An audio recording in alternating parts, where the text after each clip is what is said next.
ബേബിസാൻ അത് വേഗം ക്ലിക്കാവാൻ സാധ്യതയുണ്ട്. അവധാനതയും MA ബേബിയും തമ്മിലുള്ള ബന്ധം എന്താണ്? അവധാനതയും ഞാനും തമ്മിലല്ല ബന്ധം, അവധാനതയും ബെറ്റിയും തമ്മിലാണ്. പക്ഷെ അതിന് വഴിമരുന്നിട്ട ഒരു അനുഭവം, ഒരു വലിയ സംഭവമുണ്ട്, അല്ലെങ്കിൽ ഒരു കാലമുണ്ടല്ലോ. ചിത്രം അതാണ് നിങ്ങൾ ഒന്നിച്ചുള്ള വിവാഹ ചിത്രം. അതൊരു വലിയ തോതിൽ ചർച്ച ചെയ്യപ്പെട്ടൊരു കാര്യമാണ്. ഞാനൊരിക്കൽ കോഴിക്കോട് പാർട്ടി ഓഫീസിലിരിക്കുമ്പം ബേബി എന്നോട് പറഞ്ഞു, സഖാവൻ ഒന്ന് സംസാരിക്കാനുണ്ടെന്ന് പറഞ്ഞു. അങ്ങനെ ബേബി എന്നോട് ചോദിച്ചു, ഇങ്ങനെ എനിക്ക് വിവാഹം കഴിച്ചാൽ താല്പര്യമുണ്ട്. വളരെ അച്ചടി ഭാഷയല്ല ബേബി സംസാരിക്കുക. എന്നിട്ട് ബേബി പറഞ്ഞു, അങ്ങനെ ഇപ്പം ഉത്തരം തരണ്ട, അവധാനതാപൂർവം ചിന്തിച്ച് പറഞ്ഞാൽ മതി എന്ന് പറഞ്ഞു. അപ്പം എനിക്ക് ഈ അവധാനതാപൂർവത്തിൻ്റെ അർത്ഥം മനസ്സിലായില്ല. അങ്ങനെ ഞാൻ ബേബിയുടെ അടുത്ത് ചോദിച്ചു, എന്താ? അപ്പോൾ ഉത്തരം പറഞ്ഞു. ഞാൻ പറഞ്ഞു, അച്ഛനും അമ്മയും അറിയണം, അപ്പോൾ അവരുടെയും കൂടി സമ്മതം വേണം. എനിക്ക് വിരോധമില്ല, എനിക്കിഷ്ടമാണ് ബേബിനെ, പക്ഷെ അവരുടെയും കൂടി സമ്മതം കൂടിയിട്ട് നമുക്ക് കല്യാണം ഉറപ്പിക്കാം. അങ്ങനെ എൻ്റെ അച്ഛനും അമ്മയുടെ അടുത്ത് ഞാൻ അന്ന് തന്നെ പോയി, അതിൻ്റെ പിറ്റേ ദിവസം പോയി പറഞ്ഞു.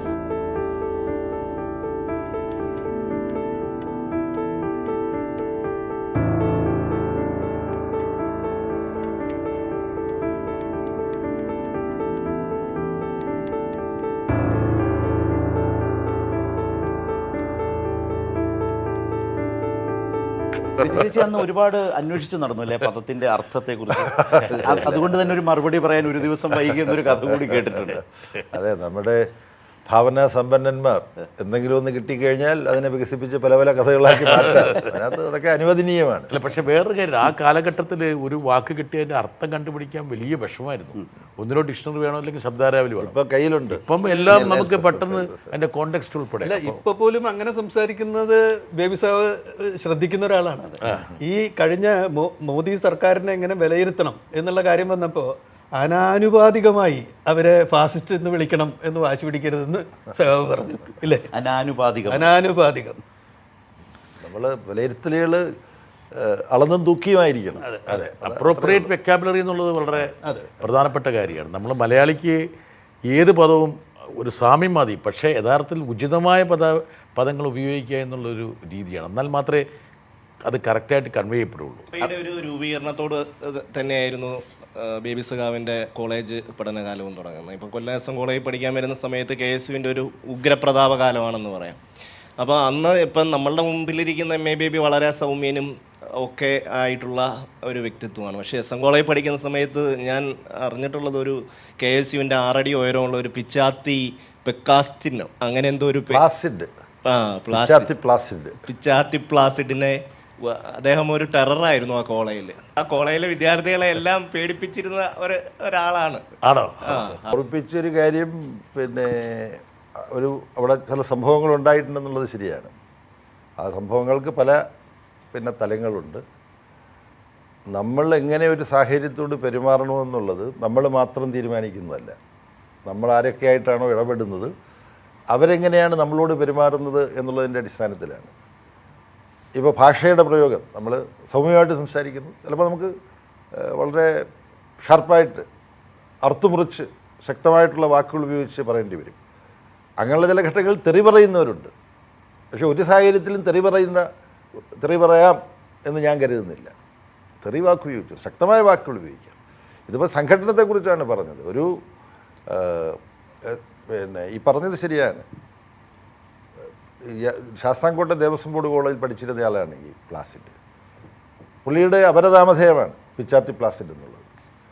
അപ്പോൾ SN കോളേജിലെ SFI വളർന്നുകൂടാ, SFI അടിച്ചൊതുക്കണം, അതിനുവേണ്ടി സ്റ്റുഡൻസിനെ ഓരോ സ്ഥലത്ത് കൊണ്ടുവന്ന് ഓരോ കോളേജിലാക്കുന്ന പോലുള്ള ഏർപ്പാടുകളൊന്ന് ഉണ്ട്. അങ്ങനെ വന്ന ആളാണ് ഈ പ്ലാസിഡ്. ചുരുക്കി പറഞ്ഞാൽ കോളേജിലേക്ക് വന്ന SFIയുടെ ഒരുപാട് സഹാക്കളെ ഇവർ ചേർന്ന് അടിച്ച് മാരകമായി പരിക്കേൽപ്പിച്ചു. അപ്പോൾ അത് തിരിച്ച് ചോദിച്ചേ പറ്റൂ. തിരിച്ച് ചോദിച്ചില്ലെങ്കിൽ പിന്നെ SFIക്ക് അവിടെ പിടിച്ചു നിൽക്കാൻ കഴിയില്ല. അങ്ങനെ തിരിച്ചു ചോദിക്കാൻ വേണ്ടി വേറെ എവിടെന്നെങ്കിലും ആളുകളെ ഇറക്കുമതി ചെയ്യുന്ന രീതി അന്ന് SFIക്ക് ഇല്ല. അപ്പം അടികൊണ്ട് ചിതറിപ്പോയ സഹാക്കളെല്ലാം ഒരുമിച്ച് കൂട്ടി എവിടെയാണ് പ്ലാസിഡും സംഘവും എന്ന് അന്വേഷിച്ച് ഞങ്ങൾ പോയി, ഞാൻ ഉൾപ്പെടെയുള്ളവർ പോയി. അപ്പം പിച്ചാത്തി പ്ലാസിഡാണ്, അയാളുടെ ഈ പിച്ചാത്തി ഉണ്ടാവും എന്നുള്ളത് കൊണ്ട് കരുതലോട് കൂടിയിട്ടാണ് ഞങ്ങൾ പോകുന്നത്. അപ്പോൾ എനിക്കിപ്പോഴും എൻ്റെ ഓർമ്മയിൽ അതുണ്ട്. ഇവർ കോളേജ് ഓഫീസിൽ കയറി വലിയ കഥകളൊക്കെയാണ്. പഴയ കാലത്ത് ആർ ശങ്കർ നിർമ്മിച്ച വളരെ ദൃഢമായിട്ടുള്ള കോളേജാണ് കൊല്ലം കോളേജ്. അതിന് ആർ ശങ്കർ കോൺഗ്രസ് നേതാവായിരുന്നെങ്കിലും അത് അഭിനന്ദനം അർഹിക്കുന്നു. വലിയ വിശാലമായ ക്ലാസ് മുറികളൊക്കെയാണ് കോളേജ്. അപ്പോൾ ഞങ്ങൾക്ക് വിവരം കിട്ടി ഈ ഓഫീസ് മുറിയിലുണ്ട്. അപ്പോൾ ഓഫീസ് മുറി അകത്ത് തടഞ്ഞിരിക്കുകയാണ്, പക്ഷെ തുറന്ന് അകത്തേക്ക്. അപ്പോൾ ഇരുട്ടാണ്. ഞാൻ കാണുന്നത് ഇയാളുടെ പിച്ചാത്തിയുടെ തിളക്കമാണ് എൻ്റെ നേരെ വരികയാണ് ഈ അലമാരികളുടെ ഇടയിൽ നിന്ന്. അപ്പം ആ പിച്ചാത്തി കൊണ്ട് ഒന്നുകിൽ കുത്തുകൊണ്ട് ഞാൻ മരിക്കുക, അതല്ലെങ്കിൽ പ്ലാസിഡിന് കുത്താൻ കഴിയാതാക്കുക എന്നുള്ളതാണ്. അപ്പോൾ പ്ലാസിഡിന് കുത്താൻ കഴിഞ്ഞില്ല. പ്ലാസിഡ് അവിടെ നിന്ന് ഇറങ്ങി ഓടി. ഇപ്പോഴത്തെ ഈ പീരങ്കി മൈതാനം അവിടേക്കാണ് ഓടുന്നത്. പിന്നാലെ ഞങ്ങളല്ല, പ്ലാസിഡ് മാത്രം ഒരു കൂട്ടം ആളുണ്ട്. ആ പിന്നാലെ ഓടുന്ന കൂട്ടത്തിൽ പിന്നീട് IPS കിട്ടി കുറച്ച് വിവാദങ്ങളിലൊക്കെ പെട്ട K നടരാജനുമുണ്ട്. നിങ്ങൾക്ക് മനസ്സിലായിട്ടുണ്ടോ? എന്താ വിവരാവകാശ കമ്മീഷനൊക്കെ ആയിരുന്നിട്ട് പിന്നെ രാജിവെക്കേണ്ടി വന്നു. പുള്ളി തന്നെ ഒരു വിവാദത്തിൽ പോയിട്ട്, എൻ്റെ സുഹൃത്താണ്, പെട്ടിട്ട് പോയാതിരിക്കുകയാണ്. ഓടുന്നതിനിടയിൽ ഏറുകൊണ്ട് പ്ലാസിഡ് വീഴുകയാണ്, അവിടെ വീഴുകയാണ്. അപ്പം ഈ അടികൊണ്ട് പൊട്ടി, പ്ലാസിഡിൻ്റെ അടികൊണ്ട് പൊട്ടി വിളിച്ച ശരീരമായിട്ട് വരുന്ന കുട്ടികളാണ്. അവരെല്ലാം കൂടെ പെരുമാറുകയാണ്. വിട് എന്നൊക്കെ ഞാൻ പറയുന്നുണ്ട്. കാര്യം നമ്മൾ തിരിച്ചു ചെയ്തു. നടരാജൻ്റെ സന്ദർഭോചിതമായ ഇടപെടലാണ്. നടരാജൻ മാറിയിടാന്ന് പറഞ്ഞിട്ട് അട്ടഹസിച്ചിട്ട് നമ്മുടെ സാക്കിളെല്ലാം പിടിച്ചു മാറ്റി പുറത്ത് കിടന്ന് അയാളെ സംരക്ഷിക്കുകയാണ്. അതാണ് അന്നത്തെ SFI. എന്നിട്ട് അയാൾ ആശുപത്രി കൊണ്ടുപോകാൻ. അല്ലെങ്കിൽ ഞങ്ങളെ കൊല്ലാൻ പിച്ചാത്തിയുമായിട്ട് വന്ന പ്ലാസിഡിന് മറ്റെന്തെങ്കിലും സംഭവിക്കുമായിരുന്നു അവിടെ. അങ്ങനെയാണ്. പിന്നെ ഇപ്പോൾ ഉണ്ടോ? അത് യഥാർത്ഥത്തിൽ അന്വേഷിക്കാൻ ഈ സംഭവം നടരാജനോട് ചോദിച്ചാൽ ഈ കാര്യങ്ങൾ പറയും. പിന്നെ RS ബാബു. പക്ഷേ ഇവർ ചോദിച്ചതിക്ക് ഇവർ പത്രക്കാരായതുകൊണ്ട് ഇവർ തന്നെ അന്വേഷണം ഓടിക്കണ്ട. അല്ല, അവിടെ സൗമ്യനായിട്ടുള്ളൊരു ബേബി ആയിരുന്നില്ല എന്നുള്ളത് ഞാൻ സമ്മതിക്കുന്നു. എന്നാൽ ഞങ്ങളെല്ലാം കൂടെ ചേർന്നിട്ടാണ് ഞങ്ങളെ അടിച്ച് ഞങ്ങളുടെ SFIയുടെ സഹാക്കളെ കൊല്ലാൻ വേണ്ടി പിച്ചാത്തിയുമായിട്ട് വന്ന പ്ലാസിഡ് അതിൽ ഭാഗികമായിട്ട് വിജയിച്ച് എല്ലാവരെയും തല്ലി വീഴ്ത്തിയിട്ടാണ് പ്ലാസിഡ് സംഘവും മാറിയത്. അപ്പം തന്നെ അവരോട് ഇത് ചോദിച്ചിട്ട് പിന്നെ മറ്റു കാര്യമുള്ളൂ എന്ന് പറഞ്ഞിട്ട് സഹാക്കൾ നീങ്ങി. എന്നാൽ ആ ചോദിക്കുന്നത് പരിധി കിടക്കുന്നു എന്ന് കണ്ടപ്പോൾ അത് തടഞ്ഞു. ഞങ്ങൾ തന്നെയാണ് തടഞ്ഞത്. തടഞ്ഞിട്ടാണ് അയാളെ ആശുപത്രിയിലേക്ക് കൊണ്ടുപോകും.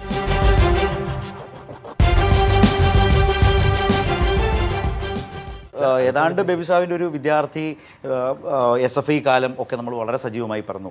അവിടെ നിന്ന് ആ യാത്രയിൽ ഒരുപാട് ഘട്ടങ്ങളിലൂടെ കാലങ്ങളിലൂടെ കടന്നുപോയ ഒരു നേതാവ് കൂടിയാണ് ബിജു മുത്തത്തി. ഞാൻ ബേബി സാഹിബിൻ്റെ ഉള്ളിലെ ഒരു കലാകാരനെ അറിയാൻ വേണ്ടിയിട്ടുള്ള ഒരു ചോദ്യമാണ്. അപ്പോൾ ഞാൻ കേട്ടത് ഈ അടിയന്തരാവസ്ഥ കഴിഞ്ഞിട്ട് ജയിലിൽ നിന്ന് കഴിഞ്ഞ് ഒക്കെ പുറത്ത് വന്ന ഉടനെ ബേബി സഖാവ് KV നാരായണസ്വാമിയുടെ ഒരു കച്ചേരി കേൾക്കാൻ പോയ ഒരു കഥ കേട്ടിട്ടുണ്ട്. നമുക്കറിയാം ഈ കമ്മ്യൂണിസ്റ്റ് നേതാക്കളൊക്കെ പൊതുവേ കലാതൽപരരാണ്. ഇപ്പോൾ KPSC നാടകങ്ങൾ, വിപ്ലവ കഥാപ്രസംഗങ്ങൾ, വിപ്ലവ നാടകങ്ങളൊക്കെ. അപ്പോൾ അതിൽ നിന്നൊക്കെ മാറി കർണാട്ടിക് മ്യൂസിക്, ഹിന്ദുസ്ഥാനി മ്യൂസിക്, കഥകളി സംഗീതം, ഇതിലൊക്കെയാണ് ബേബി സഖാവിൻ്റെ ഒരു താല്പര്യം. കാരണം ഇതിൻ്റെ പ്രത്യേകത എന്ന് പറയുന്നത് ഇതിന് കുറച്ച് ശിക്ഷണം ആവശ്യമുണ്ട്. എല്ലാവർക്കും ആസ്വദിക്കാൻ പറ്റില്ല. നമുക്ക് കാണാം, കേൾക്കാം എന്നതിനപ്പുറത്ത് ആസ്വദിക്കാൻ പറ്റുമായിരുന്നില്ല. ബേബി സഖാവിനാണെങ്കിൽ അത്തരത്തിലുള്ള ഒരു വലിയൊരു പശ്ചാത്തലവും സംഗീതം കലയുമായിട്ടും അറിവില്ല. എങ്ങനെയാണ് ഇതിലേക്ക് എത്തിപ്പെട്ടത്? അവസാനം പറഞ്ഞത് പ്രസ്താവനയായിട്ട് ശരിയല്ല. എൻ്റെ അപ്പച്ചൻ എന്നാണ് ഞാൻ വിളിക്കുന്നത്. പുള്ളി അന്നത്തെ കാലത്ത് BA LT എന്നാണ് പറയുക. ഈ B.Edന് പകരം LT എന്ന് പറയുന്ന ഒരു ലാറ്റിൻ എക്സ്പാൻഷനാണ്. അതിവിടെ പ്രസക്തമല്ല. പുള്ളിക്കാരൻ എങ്ങനെയോ ഇതിൽ സംഗീതത്തിലും ക്ലാസിക്കൽ കലകളിലുമൊക്കെ താല്പര്യമുണ്ടായിരുന്നു. എന്നാൽ മാസം കിട്ടുന്ന ശമ്പളം ആ മാസം തന്നെ ചിലവാക്കി തീർക്കണം, ഒന്നും സമ്പാദിക്കരുത്, കുടുംബത്തിൽ നിന്ന് സ്വത്തൊന്നും എടുക്കില്ല, അതിനോട് പ്രസക്തിയുണ്ട്. അതുകൊണ്ടാണ് പുള്ളി പാട്ട് കേൾക്കാൻ വേണ്ടി ഒരു റേഡിയോ പോലും വാങ്ങിയിട്ടില്ല. അയലത്ത് വീട്ടിൽ നമുക്ക് പാട്ട് കേൾക്കാനുള്ള റേഡിയോ അയലത്ത് വീട്ടിലുണ്ട്, അവിടെ പോയി കേൾക്കാം എന്ന് പറഞ്ഞിട്ട് അങ്ങനെ അയലത്ത് വീട്ടിൽ പോകുമ്പോൾ എന്നെയും പിടിച്ചിട്ട്, ഞാൻ കൊച്ചുകുട്ടിയാണ്, ഒന്നും അറിയാത്ത, ഇപ്പോഴത്തെ എൻ്റെ പേരക്കുട്ടിയുടെ പ്രായത്തിലാണ്. അപ്പോൾ അപ്പച്ചൻ പിടിക്കുമ്പോൾ ഏറ്റവും ഇളയ മോനെന്നുള്ളത് ഞാൻ പോകും.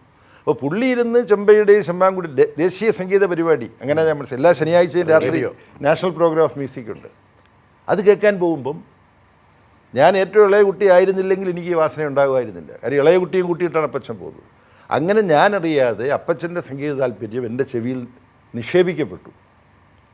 അത് ആണ് വലുതായപ്പം.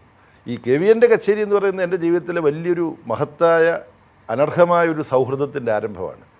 അടിയന്തരാവസ്ഥക്കാലത്ത് ഈ പിന്നെ ഇടയ്ക്ക് അതിനുശേഷം ശിക്ഷ കഴിഞ്ഞ് പുറത്തിറങ്ങുമ്പോൾ കൊല്ലത്ത് ചേട്ടൻ്റെ വീട്ടിൽ ഞാൻ ചെന്നപ്പോൾ ചേട്ടൻ പറഞ്ഞു, ഇടാ ഇവിടെ തൃക്കടവൂർ മഹാദേവ ക്ഷേത്രം, കൊല്ലത്ത് നിന്ന് അഞ്ചാലുമൂട് വഴി പോകുമ്പോൾ ഉള്ളതാണ് മഹാദേവ ക്ഷേത്രം, KV നാരായണസ്വാമി വരുന്നുണ്ട്, അപ്പോൾ അദ്ദേഹത്തിന് പത്മശ്രീ കിട്ടിയിട്ടേ ഉള്ളൂ അടുത്ത ദിവസങ്ങളിൽ, നമുക്ക് കേൾക്കാൻ പോവാം. പോവാം. അങ്ങനെ ചേട്ടൻ്റെ കൂടെയാണ് കച്ചേരി കേൾക്കാൻ പോകുന്നത്. ആ കച്ചേരി എനിക്ക് മറക്കാൻ കഴിയില്ല.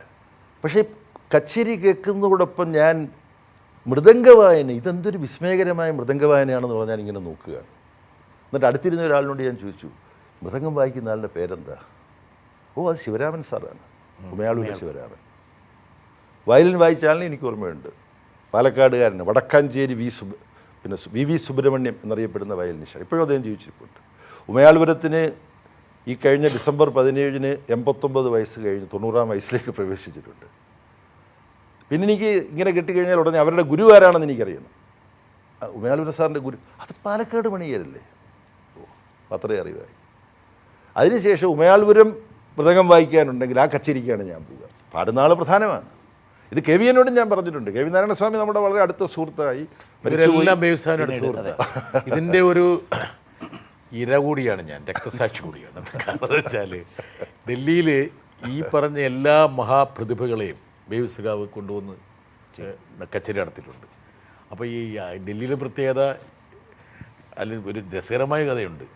ഒരാൾക്ക് ചായ പോലും കൊടുക്കാത്ത AK ആൻ്റണിയെ സാംസ്കാരിക സംഘടന ലൈഫ് മെമ്പർഷിപ്പ് എടുപ്പിച്ച് 500 രൂപ മേടിച്ചു. ഇപ്പോഴും AK ആൻ്റണിയെ കാണുമ്പോൾ അദ്ദേഹം പറയും, എന്നാലും ബേബി 500 രൂപ മേടിച്ച് ശരിയായില്ല. അപ്പോൾ ഈ കച്ചേരികളിൽ ഈ ആദ്യമൊന്നും ആൾക്കാർ വരില്ല. അപ്പം ഈ പെർഫോമേഴ്സിന് ആൾക്കാർ വേണമല്ലോ, കുറച്ച്. അപ്പം സംഘടിപ്പിക്കണം. ഇതുമായിട്ട് യാതൊരു ബന്ധവുമില്ലാത്ത എന്നെപ്പോലെ കുറേ ആൾക്കാർ പിടിച്ചിരുത്തോടെ. അപ്പം ഇനി ആൾ വരുന്നവരെ ഞങ്ങളവിടെ ഇരിക്കണം തലയൊക്കെ ആട്ടിക്കൊണ്ട്. അങ്ങനെ ഒരുപാട് അതിൽ ഈ കോഫി ബോർഡിലുണ്ടായിരുന്ന മരിച്ചുപോയ പിണറായി സാഹിബിൻ്റെ സുഹൃത്ത് എന്ന് പറയുന്ന പവിത്രൻ കോഫി ബോർഡിൽ നിന്ന് കുറേ സ്റ്റുവേർട്സിനെ കൊണ്ടുവരും, കുറേ അത് ഇരുത്തും. എന്താ കാരണം ഒരു ഫുൾ പാക്ഡ് ഓഡിയൻസ് വേണം. കോഫി ബോർഡിൻ്റെ കമ്മിറ്റിയുടെ, അഖിലേന്ത്യാ കമ്മിറ്റിയുടെ വൈസ് പ്രസിഡന്റാണ് ഞാൻ. ആ പദവി ഞാൻ ഉപയോഗിക്കുന്നത് ചില കാര്യം ചർച്ച ചെയ്യാനുണ്ടെന്ന് പറയും. അത് ബിട്രാസ് പറഞ്ഞ സത്യമാണ്. ബിട്രാസ് സത്യവും പറയും എന്നുള്ളത് തെളിയിക്കാൻ വേണ്ടിയിട്ടാണ്. അപ്പം പവിത്രൻ പറയും, സഖാവ്യൻ ചില കാര്യം. ഞാൻ പറഞ്ഞ കാര്യമോ, ഇന്ന് വൈകുന്നേരം 6:30 ഐഫെക്സ് ഹാളിലേക്ക് വരൂ, എല്ലാ മെമ്പർമാരെയും കൂട്ടി വരും, നമുക്ക് ചർച്ച ചെയ്യാമെന്ന് പറയും. അപ്പം 15 പേര് വരും. അപ്പോൾ ഇവിടെ ഇരിക്കുക, ഇത് കഴിഞ്ഞതിന് ശേഷം ചർച്ച ചെയ്യും.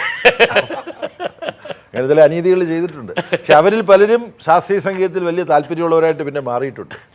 ഇത് പറയുമ്പോൾ അപ്പച്ചനെക്കുറിച്ച് സംസാരിക്കുമ്പോൾ അമ്മച്ചിയെക്കുറിച്ച് കൂടി, വിശ്വാസിയായി അല്ലെങ്കിൽ പള്ളിയിലേക്ക് കൊണ്ടുപോകുന്നു, അൾത്താര ബാലനായിരുന്നൊരു കാലമുണ്ടായിരുന്നു. പിന്നീട് അവിടെ നിന്ന് മാറി ഈ കമ്മ്യൂണിസത്തിലേക്കും അതിൻ്റെ ലീഡർഷിപ്പിലേക്ക് വന്നൊരു വലിയ യാത്രയിൽ അമ്മച്ചി എന്ന് പറയുന്നൊരു സ്വാധീനം, ഓർമ്മ. അമ്മ എന്ന് പറഞ്ഞാൽ നമുക്ക് ഓരോരുത്തർക്കും എന്താണ്, ഇപ്പോൾ എനിക്ക് മാത്രമല്ലല്ലോ. അത് പറയുമ്പോൾ എനിക്ക്, നമ്മൾ സംഗീതത്തെക്കുറിച്ചാണ് സംസാരിച്ചു കൊണ്ടിരുന്നത്, ദാസേട്ടൻ്റെ ഒരു പാട്ട് ഓർമ്മ വരും. അമ്മായൻ എന്ന് പറഞ്ഞ് തുടങ്ങുന്ന ദാസേട്ടൻ പാടിയൊരു തമിഴിൽ രജനീകാന്തിന് വേണ്ടി പാടിക്കും. ഇല്ല, അത് സംഗീതത്തോടുള്ള ബഹുമാനം കൊണ്ട് ഞാനത് ഒരിക്കലും ചെയ്യില്ല. അപ്പം അത് ആ രംഗം കാണുകയും ആ പാട്ട് കേൾക്കുകയും ചെയ്യുമ്പോൾ എനിക്ക് എൻ്റെ അമ്മയെ ഓർമ്മ വരും. എൻ്റെ അമ്മയെ മാത്രമല്ല, അമ്മമാരെയൊക്കെ ഓർക്കും. ഈ സ്ത്രീകളോടൊക്കെ അതിക്രമം നമ്മുടെ സമൂഹത്തിൽ നടക്കുന്നതിനെക്കുറിച്ച് കേൾക്കുമ്പോൾ ഞാൻ ആലോചിക്കാറുണ്ട്, ഒരമ്മയായിട്ടുള്ള സ്ത്രീ എത്ര വേദനിച്ചിട്ടാണ് ആ മകനെയോ മകളെയോ പ്രസവിച്ചിട്ടുണ്ടാകുക. അപ്പോൾ ഒരു അമ്മയെ ആക്രമിക്കാൻ മറ്റൊരാൾ കഴിയുക എന്ന് പറഞ്ഞാൽ ഇതിനേക്കാളും ഹീനമായ ഒരു കാര്യമുണ്ടോ? അപ്പോൾ ദൈവം ഉണ്ടെങ്കിൽ ഇക്കാര്യത്തിലേക്കാണ് ദൈവം ഇടപെടേണ്ടിയിരുന്നത് എന്ന് ഞാൻ വിചാരിക്കാറുണ്ട്. പോട്ടെ, എൻ്റെ അമ്മയെക്കുറിച്ച് പറയുമ്പോൾ ജനാധിപത്യത്തിൻ്റെ ബാലപാഠം ഞാൻ പഠിച്ചത് എൻ്റെ അമ്മയിൽ നിന്നാണ്. അത് 2-3 വരിയിൽ എനിക്ക് പറഞ്ഞു തീർക്കാൻ പറ്റും. ഞാൻ ഈ മാർക്സിസ്റ്റായി PGയുടെ ഒരു പ്രസംഗം കേട്ടിട്ടാണ്, ഒരു യുക്തിവാദി സമ്മേളനത്തിൽ PGയുടെ പ്രസംഗം കേട്ടിട്ടാണ് ഞാൻ മാർക്സത്തെക്കുറിച്ച് കൂടുതൽ മനസ്സിലാക്കാൻ പുറപ്പെടുന്നത്. പക്ഷേ ഞാൻ യുക്തിവാദി പ്രസ്ഥാനത്തിൻ്റെ വലിയ ആളായിട്ട് നേരത്തെ പറഞ്ഞല്ലോ സമ്മേളനത്തിലേക്ക്. അമ്മ ഏറ്റവും വലിയ വിശ്വാസിയാണ്. അമ്മയുടെ കൂടെ ഞാൻ പള്ളിയിൽ പോകും, പള്ളിയിലെ കാര്യങ്ങൾ നോക്കും, അവിടെ ആൾട്ടർ ബോയ് ആയി. അങ്ങനെ ഇരിക്കുമ്പോഴാണ് MC ജോസഫിൻ്റെയും കുറ്റിപ്പുഴയുടെയൊക്കെ പുസ്തകം വായിച്ചിട്ട് ഈ യുക്തിചിന്തയും ശാസ്ത്രാഭിമുഖ്യമൊക്കെ ഉണ്ടാകുന്നത്. അപ്പോൾ എറണാകുളത്ത് വെച്ച് യുക്തിവാദി സമ്മേളനം പോകാൻ പൈസയില്ല. അമ്മയോടാണ് ചോദിക്കുക. അപ്പോൾ അമ്മ എന്തിനാണ് പൈസ തരേണ്ടത്? അമ്മയ്ക്ക് വിശ്വാസമില്ലാത്ത യുക്തിവാദ പരിപാടിക്ക് പോകാനാണ് പൈസ തരേണ്ടത്, അമ്മയ്ക്കറിയാം. അപ്പോൾ അമ്മ പറഞ്ഞു പൈസ ഇല്ല മോനെ, എന്താ ചെയ്യുക, സാരമില്ല, അയലത്ത് വീട്ടിൽ പോയി കടം വാങ്ങിച്ച് പൈസ കൊണ്ട് തരിക. അപ്പം തനിക്ക് വിശ്വാസമില്ലാത്ത ഒരു കാര്യം എൻ്റെ മകന് പിന്തുടരാൻ അവകാശമുണ്ട് എന്ന ഒരു ജനാധിപത്യ കാഴ്ചപ്പാടാണ് അമ്മ പ്രയോഗത്തിൽ വരുത്തിയത്. അതിന് പുറമെ അമ്മയ്ക്ക് പല ആഗ്രഹങ്ങളുണ്ടായിരുന്നു. അത് എൻ്റെ മരിച്ചുപോയ ജ്യേഷ്ഠൻ്റെ ഭാര്യ മേരി ചേച്ചി കഴിഞ്ഞ ദിവസം ഞാനിവിടെ വന്നപ്പോഴാണ് ഒരാൾ അയച്ചു തന്നു. ഏതോ ചാനലുകാർ പോയി സംസാരിച്ചപ്പോൾ പറഞ്ഞു വായനയിലുള്ള താല്പര്യവും പഴയ പല കാര്യങ്ങൾ ഓർത്തെടുത്ത് ചേച്ചി പറഞ്ഞു. അതിനുശേഷം ചേച്ചി എന്നെ വിളിച്ചിട്ട് വേറെ ചില കാര്യങ്ങൾ പറഞ്ഞു. ഞങ്ങളുടെ നാട്ടിലൊരു റോഡൊക്കെ വെട്ടാൻ വേണ്ടിയിട്ട് ഞങ്ങളെല്ലാം കൂടെ ചേർത്ത് കമ്മിറ്റി ഉണ്ടാക്കിയ കാര്യം പറഞ്ഞു. പക്ഷേ അമ്മയുടെ താല്പര്യം ചേച്ചി പറഞ്ഞു. എൻ്റെ 3 ജ്യേഷ്ഠന്മാരും പബ്ലിക് സർവീസ് കമ്മീഷൻ പരീക്ഷ എഴുതിയിട്ട് ഉദ്യോഗസ്ഥന്മാരാകി സ്ഥിര വരുമാനമുള്ളവരാകുകയാണ്. അപ്പോൾ അമ്മ ചേച്ചിയോട് പറയുമായിരുന്നു, ഇവനും ഏതെങ്കിലും ഒരു പരീക്ഷ എഴുതി ഒരു വരുമാനം ഉണ്ടാകുമെങ്കിൽ പിന്നെ അവൻ്റെ ജീവിതം ഭദ്രമായി. അതായിരുന്നു അമ്മയുടെ ആഗ്രഹം. എന്നാലും പാർട്ടി പ്രവർത്തനത്തിന് പോകുമ്പം രാത്രി തിരിച്ചു വരുമ്പോഴത്തേക്ക് ചോറ് കാത്തു വെക്കും, അത്രയും കാര്യങ്ങൾ ചെയ്യും. അമ്മ പിന്നെ മകൻ്റെ കാര്യങ്ങളിൽ സഹകരിക്കുക എന്നുള്ള ചിന്ത ഒരു ഭാഗത്ത്, എന്നാൽ ഇവനൊരു ടെസ്റ്റ് എഴുതി ഒരു ജോലി കിട്ടി ജീവിതം സുരക്ഷിതമാക്കുന്നില്ലല്ലോ എന്നുള്ള ഒരു പരാതി മറുവശത്ത്. ഇതായിരുന്നു.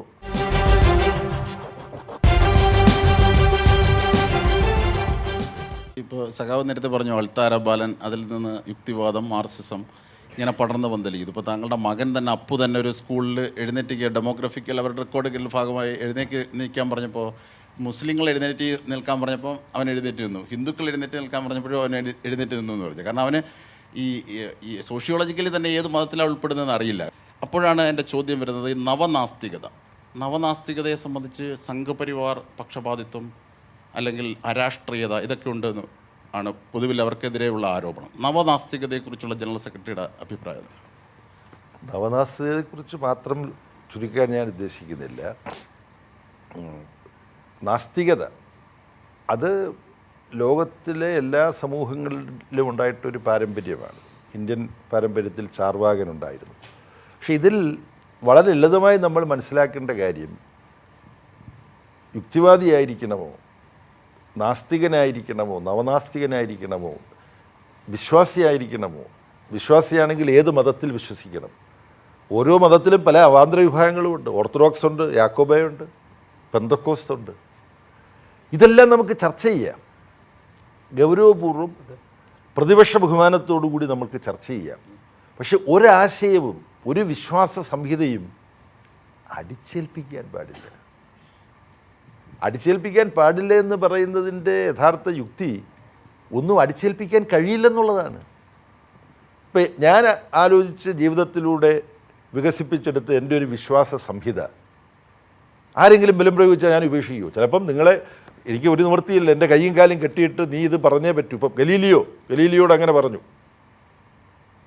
പിന്നെ പ്രപഞ്ചകേന്ദ്രത്തെക്കുറിച്ചെല്ലാം ഉള്ള ശാസ്ത്രീയ സങ്കല്പം ഗലീലിയോ പറഞ്ഞത് തള്ളിക്കളഞ്ഞിട്ട് സഭ പറഞ്ഞത് ഗലീലിയോ ഏറ്റുപറയണം എന്ന് പറഞ്ഞപ്പോൾ ഗലീലിയോ ഉറക്കെ സഭ പറഞ്ഞത് പറഞ്ഞു. എന്നിട്ട് മനസ്സിൽ ഇപ്പോഴും ഭൂമി സൂര്യനെ ചുറ്റും ഇറങ്ങിക്കൊണ്ടിരിക്കുകയാണ് എന്ന് പറഞ്ഞു എന്ന് പറയുന്നത് പോലെ ഇപ്പം മാർക്സിസ്റ്റ് വിശ്വാസ സംഹിതയും അടിച്ചേൽപ്പിക്കാൻ കഴിയില്ല. എല്ലാവരും മാർക്സിസ്റ്റ് ദർശനം സ്വീകരിക്കണം എന്നതാണ് എൻ്റെ ആഗ്രഹം. ലോകം മുഴുവൻ സ്വീകരിക്കണമെന്നാണ്. പക്ഷേ ഒരാളെങ്കിലും അതിനെ വിമർശിക്കാനുണ്ടെങ്കിൽ അങ്ങനെ ഒരാൾക്ക് വിമർശിക്കാനുള്ള അവകാശവും കൊടുക്കണം.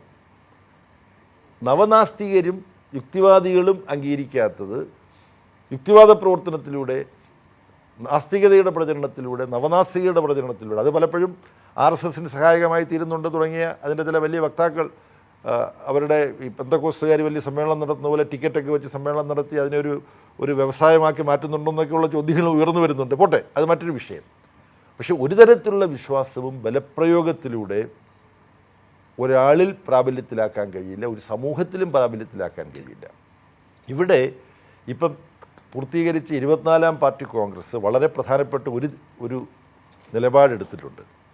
മുമ്പ് അത്തരം നിലപാടുകൾ പറഞ്ഞിട്ടുണ്ടെങ്കിൽ പോലും ഉറപ്പിച്ച് പറഞ്ഞിരിക്കുന്ന ഒരു കാര്യം, സമൂഹത്തിലെ വ്യത്യസ്ത മതങ്ങളിലും മറ്റും വിശ്വസിക്കുന്നവരെ പാർട്ടി വിശ്വാസത്തോട് ആദരം പാലിച്ചുകൊണ്ട് അവരെ സമീപിച്ച് അവരെ വർഗീയതയുടെ വക്താക്കളാക്കി മാറ്റാൻ അനുവദിക്കാതിരിക്കണം. മറ്റൊരു ഭാഷ പറഞ്ഞാൽ വർഗീയതയ്ക്കും മതമൗലികവാദത്തിനുമെതിരായ സമരത്തിൽ വിശ്വാസികളെ ചേർത്ത് പിടിക്കണം കമ്മ്യൂണിസ്റ്റ് പാർട്ടി. അത് വളരെ വ്യക്തമായ ഒരു കാഴ്ചപ്പാടായിട്ട് ഈ പാർട്ടി കോൺഗ്രസ്സിൽ പറഞ്ഞിട്ടുണ്ട്. യുക്തിവാദികൾ ഉടനെ ഇതിനോട് പിണങ്ങും. ഈ നാസ്തികതയുടെ പ്രചാരകരായി മാറേണ്ടവർ എങ്ങനെയാണ് വിശ്വാസികളെ കൂടെ നിർത്തുക? വിശ്വാസികളെ വർഗീയവാദികൾക്ക് വിട്ടുകൊടുക്കണമെന്നാണോ ഇവർ പറയുന്നത്? ഇപ്പം നമ്മുടെ അടിയന്തരമായ കടമ മതത്തെ ദുർവ്യാഖ്യാനിച്ച് വർഗീയതയായി, മതമൗലികവാദമായി, മതസ്പർദ്ധയായി, വർഗീയ ലഹളകളായി, വർഗീയ കൂട്ടക്കുരുതികളായി മാറ്റുകയാണ് നമ്മുടെ സമൂഹത്തിൽ. അതിനെ തടയാൻ വേണ്ടി എല്ലാവർക്കും അവരവരുടെ വിശ്വാസം ഹൃദയത്തോട് ചേർത്ത് പിടിക്കാൻ അവകാശമുണ്ട്. അതിനെ ഒരു മതത്തിൻ്റെ പേരിൽ മറ്റു മതവിശ്വാസത്തെ ആക്രമിച്ചുകൊണ്ട് സമൂഹത്തിൽ സംഘർഷം ഉണ്ടാക്കാനുള്ള സാഹചര്യമാക്കി മാറ്റിക്കൂടാ, അധപ്പതിപ്പിച്ചുകൂടാ എന്നുള്ള ഒരു തീരുമാനം പാർട്ടിയുടെ പ്രവർത്തനങ്ങളിൽ വളരെ ശക്തമായി ഏറ്റെടുത്ത് മുന്നോട്ട് കൊണ്ടുപോകാൻ ഉദ്ദേശിക്കുന്നുണ്ട്. ഇതിൽ ബേബിസാവേ, ഇത് പറഞ്ഞതിനായിട്ട് ബന്ധമൊന്നുമില്ലെങ്കിലും വർഷങ്ങൾക്ക് മുമ്പ് കൊല്ലത്ത് മലാല എന്ന് പറഞ്ഞൊരു കൊച്ചു കുഞ്ഞിനെ കാണാൻ വീട്ടിൽ പോയത് ഓർമ്മയുണ്ടോ? ഉണ്ട്. ആ മലാലയുടെ ഒരാളുടെ ഓർമ്മശക്തിയെ പരീക്ഷിക്കുകയാണ്. അത് വലിയ വാർത്തയായി വന്നിരുന്നു. ഓർമ്മയുണ്ട്. ആ മലാലയുടെ പിതാവാണത് അജിംഷാദ്. ചോദിച്ചു. അജിംഷാദിന്റെ മോന്റെ പേരെന്താണെന്നറിയോ? മാർക്സ്. വജിംഷാദിന് ഒരുപാട് വയസ്സായി പോയോ? മധുരയിൽ വെച്ച് ഈ പേരിനെ കുറിച്ച് പറയുമ്പോൾ മധുരയിൽ വെച്ചൊരു ചെറുപ്പക്കാരൻ, സോഷ്യൽ മീഡിയയുടെ പ്രതിനിധിയാണ്.